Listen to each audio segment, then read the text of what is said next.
फातिमा और जिन का वाकया। किसी एक गांव में एक फातिमा नाम की लड़की रहती थी। वह अपने माँ जी के साथ रहती थी। वह अपना गुजारा किसी बड़ी मजार के बाहर फूल बेचकर करती थी। इस दिनचर्या के अनुसार वह अपना काम बंद कर ही रही थी। इस दौरान नौजवान लड़का आया और बोला, मुझे फूल दे दो। फातिमा बोली, अब तो मजार भी बंद हो गई है, क्या करोगे? बोला कि मेरा यही टाइम है। तब वह सोचने लगी, क्योंकि उसने कभी वहां उसको पहले नहीं देखा था, इसलिए वह घर की तरफ जाने को लेट भी हो रही थी। उसने अनजाने लड़की की बातें ना सुनकर घर की ओर चल पड़ी। घर की ओर चलने लगी, तभी वह एक गली में पहुंची। वहां उसे आवाज आने लगी, है फातिमा, तुम अपना हिजाब ठीक कर लो, हिजाब ठीक कर लो। ऐसी आवाज सुनकर वह घर की ओर दौड़ने लगी और उसे डर भी बहुत लग रहा था। वह घर पर जाते ही दरवाजा खटखटाने लगी।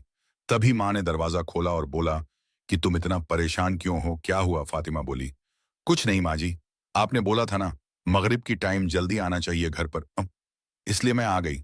यह कहकर वह घर के अंदर प्रवेश कर गई। फिर उसी रात उस सपने में वही आवाज आने लगी। तभी वह उठ बैठी और सोचने लगी कि यह मेरे साथ क्या हो रहा है। अगली सुबह वह अपने काम पर लौटी तो वहां का माहौल देखकर वह चकित रह गई, क्योंकि आज वहां बहुत भीड़ थी और उसके सारे फूल भी तुरंत बिक गए थे। थोड़ी देर बाद वही लड़का आया और बोला कि तुम्हारी माँ जिस रिश्ते को तुम्हारी शादी के लिए हाँ कर दे, तुम भी हाँ कर देना, मना मत करना। इतना कहकर वह चला गया। तभी फातिमा सोचने लगी कि इसको सब कैसे पता है। तब वह घर की ओर रुक करके चली। जैसे ही घर पहुंची, वहां उसके रिश्ते के लिए आवे आए हुए थे। तभी उसने उसे लड़के को देखकर हैरान रह गई और जोर से बोली कि तुम यहाँ क्या कर रहे हो? इतना कहकर उसे लड़के ने उसे समझाना चाहा कि मैं एक जिन हूं, तुम मेरे लिए बनी हो, मैं तुमसे मोहब्बत करता हूं। उसकी बातें नजरअंदाज करते हुए वह दादी से बोली, ये कौन है? दादी भी उसे समझाने लगी, बेटा, ये तुम्हारे रिश्ते के लिए आए हुए हैं, अच्छे घर से हैं। माँ ने इतना कहकर उनको विदा किया। उसी रात जब फातिमा सो रही थी, तब उसने अपने रब को याद किया और वह एक खाली रूम में चली गई और वहां इबादत करने लगी। वहां उसको महसूस हुआ कि उसके साथ साथ कोई और भी इबादत कर रहा है। उसे नजरअंदाज करते हुए अपने रब से दुआएं मांगी और कहने लगी, है मेरे अल्लाह, में किसी आफत में आ गई, जो मेरे हक में है वह मुझे मिल जाए। इतनी दुआ करके वह खड़ी हुई, तब वह लड़का वही वही फिर से आ गया। फातिमा चकित होकर बोली, तुम या कैसे आए? अंदर की खिड़की भी बंद है। तब वह बोला, मैं एक जिन हूं, जिन का कोई रास्ता नहीं होता। बोली, क्या तुम एक जिन हो? मैं तुमसे कैसे शादी करूंगी? इतना कहकर वह बाहर की ओर भागने लगी।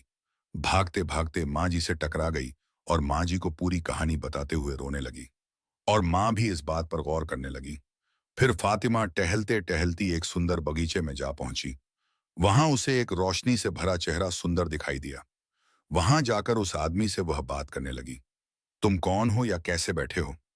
तब वह बोलने लगे, मैं एक जिन हूं जो तुम्हें लड़का परेशान करता है, उसी का बाप हूं। उसे ही लेने आया हूं। मैं तुमसे माफी चाहता हूं कि वह तुमसे जबरदस्ती कर रहा है। अगर हाँ, तुम एक बार शादी के लिए हाँ कर दो तो हमारा जीनों का गांव आबाद हो जाएगा।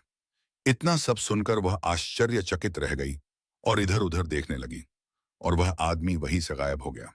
तभी उसे पीछे से एक औरत ने आवाज दी, है लड़की, तुम इस कचरे में क्यों खड़ी हो? तब उसने देखा कि चारों तरफ फूलों की जगह कचरा था और वह ये वहां से भागकर अपने घर की ओर गई और कमरे में जाकर दरवाजा बंद कर दिया और अंदर जोरों से रोने लगी। तभी माँ जी ने बोला, बेटा बाहर आओ, मुझे बताओ क्या हुआ है।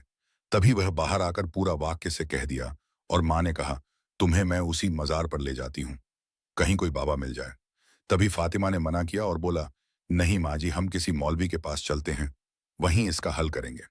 माँ ने हाँ मिलाई और अगली सुबह वह मौलवी जी के पास गए और पूरा वाक्य बताया और कुछ सोच विचार करके उन्होंने कहा, तुम पर एक जीन तुम्हारी खूबसूरती पर फिदा हो गया है।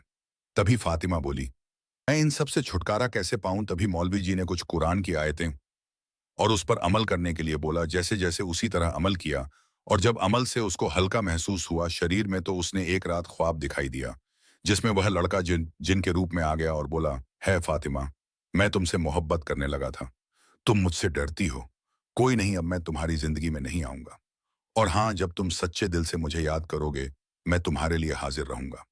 इतना कहकर जिन चला गया। अगली सुबह फातिमा माँ जी के साथ मौलवी के पास गई और पूरा वाकया बताया। तभी मौलवी जी ने कहा, डरो मत, ये कोई खराब जीन नहीं है, एक अच्छा जिन था। हाँ, इसलिए तुम्हें उसने कोई नुकसान नहीं पहुंचाया। अगर कभी कोई मुसीबत हो तो उसे याद कर लेना।